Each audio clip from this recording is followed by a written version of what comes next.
Welcome to the Assurance Show. This podcast is for internal auditors and performance auditors. We discuss risk and data-focused ideas that are relevant to assurance professionals. Your hosts are Connor McGarity and Yusuf Mullah. Good morning, Connor. Hi, Yusuf. How are you? I'm very well, thanks. Yourself? Not too bad. What are we talking about today? So today we're going to talk about data governance. Importantly, how we audit it, or how we consider it as part of the audit work that we do, and then a few considerations for implementing data governance within the audit function. Okay, so obviously very important topic given the proliferation of data within organizations these days. So why is it important for auditors to know about data governance? As auditors, we've seen a range of matters come up in terms of ethics and controls and security and privacy of data. So that's important, and we'll talk about that. But what's really important for auditors in particular is understanding how data is used within the business to achieve particular objectives. So both effectiveness objectives, but also efficiency objectives. And so if we don't understand data governance well enough, or we don't understand what it is that we need to be looking for, then it's really difficult to have conversations with the business about data governance. The other reason that it's important for auditors to know about data governance is that for a range of reasons that we've outlined before, and we'll probably get into a little bit today, it's important to understand what data governance expectations there are within the audit team, as in the data that we use as part of our audits, where the expectations may differ a little bit from how data governance is organized or controlled or coordinated within the business. So both in terms of our input into data governance for the organization, but also how we think about it and how we implement it for ourselves. Because without good, solid data governance, one of the key things that goes wrong is that your data quality is poor. And with poor data quality, it's then difficult to actually use your data for competitive advantage. You mentioned three very important principles there that we'll cover off in today's discussion. You talked about the use of data being effective, the use of data being efficient, and whether the use of data is ethical. So obviously three key underpinnings for how we go about our work as auditors. Let's start with the first one, unpack that a little bit. When we're talking about the use of data being effective, what are we considering there? Three things that relate to the business, and then we'll go into three things for audit's own consideration for their own practices. So the first one there, as you said, is the use of data effective. And that is, there's obviously a range of data sources, both proprietary and open, that are available for businesses to use. And the sorts of things that business can achieve by using data is getting a better understanding of customers, so knowing their customers better so that they can serve them better. Understanding internal operations better, so understanding how marketing and sales and various operational aspects of the business are performing, but then importantly being compliant, so ensuring that our contractual obligations are met, etc. And so if we need to be able to use data to do that, then the question we need to ask is, are we using our data effectively to achieve those objectives? So first of all, do we have all of the data that we need to be able to answer the questions that we need to answer to know our customers better, to understand our operations and to be compliant? And then secondly, is that level of quality of that data sufficient to enable us to do those things effectively? And then are we actually doing it? So are we actually using that data, or are we making sure that we at least have a plan to use that data to enable those outcomes? So data can enable all of those. And we're talking about medium to large organizations with more than, say, 50 FTE as staff. Even some smaller organizations are doing it. We spoke to a 32 FTE organization the other day, and they were talking about implementing a data governance program to enable them to use their data better. So even smaller organizations are thinking about it. And so you may have some organizations that have lots and lots of good, reliable and useful data, but just aren't tapping into that, presumably. If you're not thinking about how data can help you better understand your customers, or how you're operating, or how you're performing with an external focus, then maybe you're not using it effectively. Yeah. So as auditors, we need to think about what the different potential opportunities for using data are and whether that is being exploited. Okay, so that's using data effectively. Let's look at the efficiency angle. What do we need to be thinking about when we're talking about how well we're using data to get some efficiencies? Two things. One is externally facing, the other is internally facing. Using data to enable efficiency involves things like enabling faster decisions and enabling faster service for customers, where we are able to understand, for example, who is calling us when they're calling us, so that we can serve them faster, but also getting to the data that we need to achieve the customer service levels that we need. So if we can't get to our data fast enough, or if our data is of poor quality and needs to be cleansed each time we need to make a customer service decision or enable a customer service outcome, then we're in a situation where we're not using our data efficiently. The other is, how easy is it for internal people, for our staff, our teams, to get access to the data that they need and turn that data into a decision, or turn that data into something that can enable a decision or information at the minimum. And so data quality and good data quality is one thing. So do we actually have the level of quality that we need, or does the data need to be cleansed? But importantly, do people actually have access? Do they know where the data is? Can they see the data? Or are we arbitrarily limiting access to that data?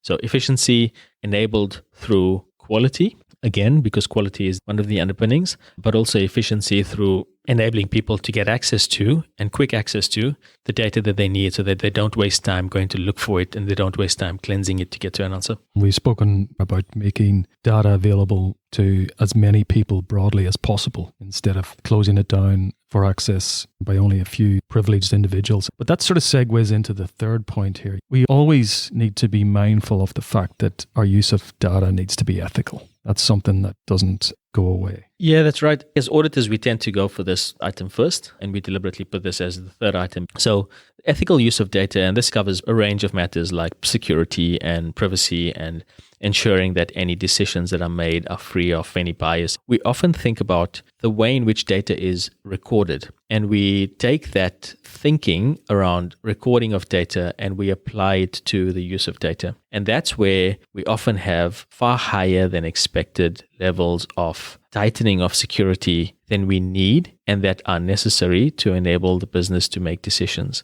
Because of the way in which we think about transaction recording and the limits that we put on who can actually record and approve transactions within ERP systems, we've applied that same thinking to systems of intelligence. And what that means is that we often get to a situation where there's too little access to data that's provided. So we need to get to a reasonable balance. How do we secure our data? How do we keep private data private? And then at the same time, ensure that those people that need access can actually get the access that they need. So some sort of balance that needs to be in place. And on the other side of the ethics discussion is, how do we make sure that when we're using our data, we have the right level of quality and we have the right approach to controlling the various algorithms that we use and the various rules that we use, so that we are eliminating bias as far as possible. So one of the things that we've advocated for quite some time is open by default. So people can access certain data and look at certain data unless there are particular characteristics of it, such as privacy considerations, that mean that it needs to be locked down. Is that fair? Yeah, so there's different approaches depending on the nature. There would be certain industries where you would need to take a different approach. For many that we deal with, open by default is something that could potentially be easier to implement, but still get to the same level of control that you need. Okay, so what about as auditors ourselves when we're looking after our own data? What's the first consideration we need to think about there? When we think about data governance for ourselves, this is a little bit different for various reasons. The main one being that we have a different level of access to data than most of the rest of the organization would have. The first thing is security. So how do we classify the data that we have? Can we use the organizational data classification system to classify our data? We need to think about that a little bit differently, where we're bringing data sets together that the rest of the organization wouldn't be bringing together. What are we actually doing with that data? So the data becomes a little bit more sensitive when we have identified potential fraud, and we record that as potential fraud, or where we initiate investigations, or where we have decided that there is certain information that the rest of the organization shouldn't know about yet. So some audits are reasonably sensitive, and you don't want everybody to have access to that, maybe not yet, particularly as the audit is progressing for various reasons. The most obvious one is fraud. So how we classify information, how we classify data might be a little bit different to how the broader organization does. How do we protect the data that we have? That is fairly similar, or would be fairly similar to the way the rest of the organization would protect their data, except that if you have a different classification, you may need to have a different level of protection. So if you have a different classification category than the rest of the organization has, then there may be a different level of protection that needs to be applied. So when you're talking about classification there, one of the most obvious examples is where there's been a linkage of various data sets that provides a whole new set of insights or opens up a whole new context for either how you see your customers or how you see your members of the public, something that individually business units can't see themselves. Yeah. So where you have dataset A and dataset B, and typically nobody else would have access to both datasets. Quite often as auditors, we have payroll data and we have procurement data. And often the procurement people will have access to procurement, the payroll people will have access to payroll. And one of the scenarios is where we're combining those to understand whether anybody on the payroll is also a supplier, right? And that's a potential conflict of interest or potential for fraud. So when we bring that information together, that's something that other people don't have access to. And so the data will be far more sensitive than either of the underlying data sets individually, yes. And then the second one is if there is potential fraud in there, then we don't want anybody to know that we are investigating that. And so that means that that data set also becomes a little bit more sensitive than we've seen before. Okay, so the first consideration for audit in their approach to data governance is security. Yep. What's the second thing we need to think about? Okay, so the second thing is making data accessible to the whole audit team. So again, balancing between accessibility and security. And this is when we think about audit data governance and security, do we need to secure data from those individuals that are not involved in a particular audit? If we as auditors have signed up to the same confidentiality, etc., obligations, then we do need to think carefully about whether and why we are restricting other individuals within the team from seeing the data that is being used or seeing the outputs of the use of data for an audit. So that's accessibility and balancing off against the security expectations. Okay, so a third point, and that's around the quality of the data that we use. Some of the things we need to think about there. The key things that we need to think about in terms of quality are objectivity,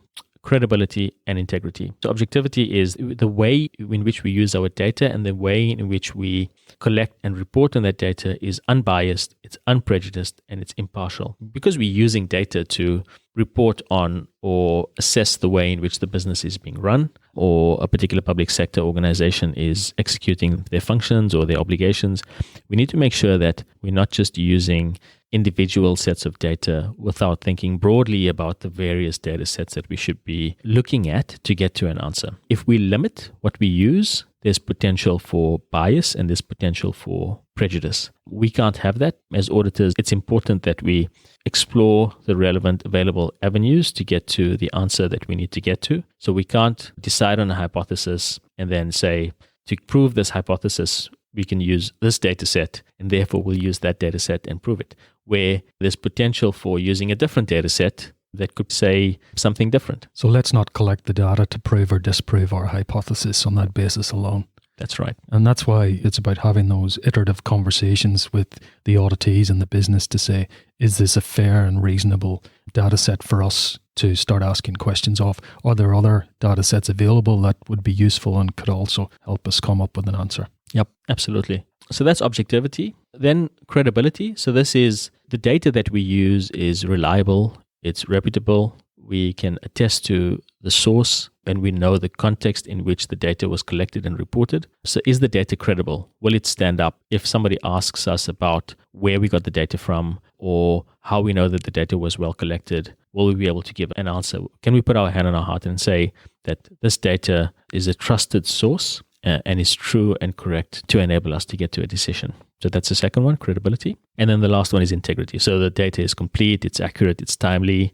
So examples are that the data is of sufficient depth and breadth for the task, so similar to objectivity, but the quality is maintained throughout the analysis that we do. So when we get it in, we check the quality, we make sure there's no missing data, that we haven't duplicated anything, that we're not missing years, we're not missing fields, and then also that when we use that data throughout the audit analytics process, when we joining data sets together, when we exploring certain angles, that we maintain that level of quality, because it's quite easy to lose quality through the analysis process by not considering whether you're maintaining the level of integrity through that process. So simple stuff. Can you give a simple example of where data quality might be lost during the analysis process? One of the challenges that we often see is where we're blending data sets. And one of the common ways in which we have traditionally blended data together is in Excel. Right now, in Excel, you use a function called VLOOKUP. So VLOOKUP is where you have a sheet and you have another sheet that has supplementary data,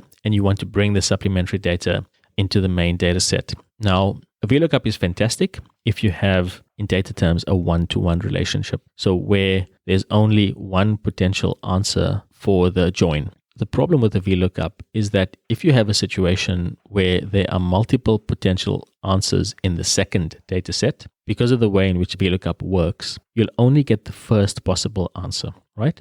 So let's say you had a list of suppliers and you had a list of transactions, and you wanted to know on what date a supplier transacted with us. And typically you would join that in a database, for example. But if you're using a VLOOKUP, you're only going to get the first transaction coming back. Okay, so that's the first thing to know. The second is, even if you are using a database, if you're joining two data sets like supplier and transaction, if you haven't checked the quality of either of those data sets, you could get into a situation where the join doesn't match because you've got the supplier number wrong, or you've got a slightly different input in a data field. Your join then will technically work and you'll get a whole range of answers, but you may be missing data in the result. So one of the things that you need to do is a reverse match, right? So if I have 10 suppliers and 1,000 transactions, I need to make sure that I have at least 1,000 items coming out the other side. If I don't, then I'm either missing a supplier or I'm missing a transaction. Equivalently, if I have duplicate data in my supplier listing and I join it to a transaction listing, I may end up with more than 1,000 transactions coming out. What do I do with that? Now, this is a very simple example. There's a lot more complexity that will go into it. And as auditors become more and more familiar with data and the use of data, this becomes less and less of a problem. But it still comes up where we haven't checked the quality of the data, we haven't checked the consistency of the data that we're joining, and the joined data set is either missing records or has duplicates. So that's where the integrity of the original data may have been problematic, but the integrity of the result is even worse, and we haven't checked. It may or may not come out in the wash. So you may go to the business and they may say you've missed something, which is probably a positive outcome in terms of getting to the answer. It won't be a great outcome in terms of how the audit team is viewed. But if you miss it completely and everybody misses it, you may just have the wrong answer. You may just be giving the board the wrong answer, for example. And that would be a disaster. That's a good example. And the important thing to remember there is you need to understand the limitations of whatever technique you're using. It's something that is an ongoing challenge. The challenges change, so they become more complex. You need to put the QA process in place, ongoing checks of the way in which data integrity is maintained throughout the audit analytics process. If you've got that good QA in place, then it should help remove any fear from actually trying to analyze some data. Absolutely. Yep. We definitely want to do more of it. It's not difficult. It's not difficult to do the QA either. So similarly to when we do audits, right? When we do our audits, we always have a QA step in place. Nobody does an audit by themselves and then submits that. There may be 2% of the audit population worldwide that might try something like that. But the majority of people don't do that. You would have somebody else look at your work, regardless of how experienced you are. And so similarly with analytics and with the use of data, just get somebody else to have a look at it yourself, make sure that it makes sense, get somebody else to have a look, get the team leader to have a look, etc. And that will then eliminate some of that risk. Okay, so we've covered a lot of ground there in our discussion on data governance. 3 main considerations for how data is governed within the business. First one being, is data being used effectively? The second one being, is it used efficiently? And the third one, is it being used ethically? Quite often we place that maybe too high up the consideration chain when it should be looked at equally with efficiency and effectiveness. And then 3 considerations for how we establish our own data governance framework. The first one being security, obviously, and how we protect and classify and monitor ongoing use of that data we collect for some of our audit projects. The second one is making that data we collect and analyze it in our audits accessible to our team members, given that we're all subject to the same confidentiality requirements within an organization. And the third one, which is an important principle, and making sure that we've got good quality in our data and that we don't lose any of that quality through our analytical process. There's obviously lots of guidance around what data governance is and what the various data governance principles and practices need to be. And so we're not going to repeat any of that because it's quite easy to just go and find it. As auditors, we need to think about what we're doing a bit more broadly than what the business are doing, or maybe a bit differently, which is why we've been discussing it as effectiveness, efficiency, and ethical use of data. So if we think about it like that, we may be able to guide the business better. Quite often the business are thinking about it purely in terms of what they see from various standards and governance frameworks. Fantastic. Great conversation today, Yusuf, on data governance. Thank you. Thanks, Connor. See ya. If you enjoyed this podcast, please share with a friend and rate us in your podcast app. For immediate notification of new episodes, you can subscribe at assuranceshow.com. The link is in the show notes.